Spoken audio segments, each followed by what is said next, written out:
यानंतर बातमी नाशिकमधून. नाशिकचा गोदा प्रदूषणाचा मुद्दा सध्या पुन्हा एकदा चर्चेत आलाय. आगामी सिंहस्थ कुंभमेळा प्रदूषणमुक्त गोदेत व्हावा अशी अपेक्षा आहे.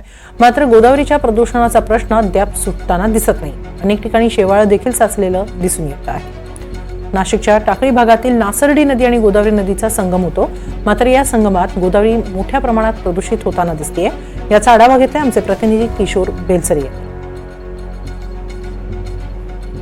आपण नाशिकच्या पवित्र गोदातीरी आहोत, ज्या ठिकाणी आपण बघू शकतो टाकळी फाटा या ठिकाणी असलेला ह्या ब्रिज खाली ही गोदामाई वाहताना दिसते. नाशिक शहरातून ह्या गोदावरी वाहते संपूर्ण ठिकाणी. मागील कुंभमेळेस हा घाट बनवण्यात आला होता, ज्यावेळेस ह्या गोदावरीत प्रत्येकाला स्नान करण्याचा लाभ मिळत होता.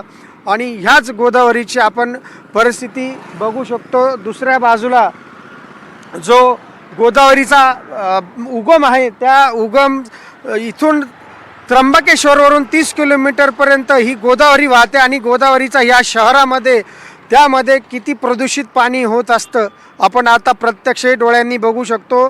माझ्या डाव्या बाजूला जी नदी आहे ती नासर्डी नदी आहे.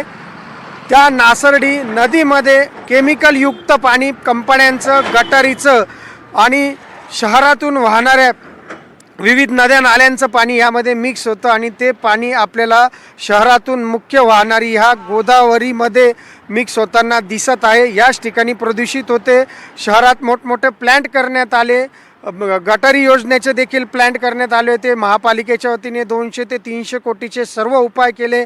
अनेक ठिकाणी मलनिस्सारण केंद्र आहे, परंतु हे मलनिस्सारण केंद्र हव्या त्या क्षमतेचे नसल्याने हे पाणी शुद्धीकरण होताना आपल्याला दिसत नाही.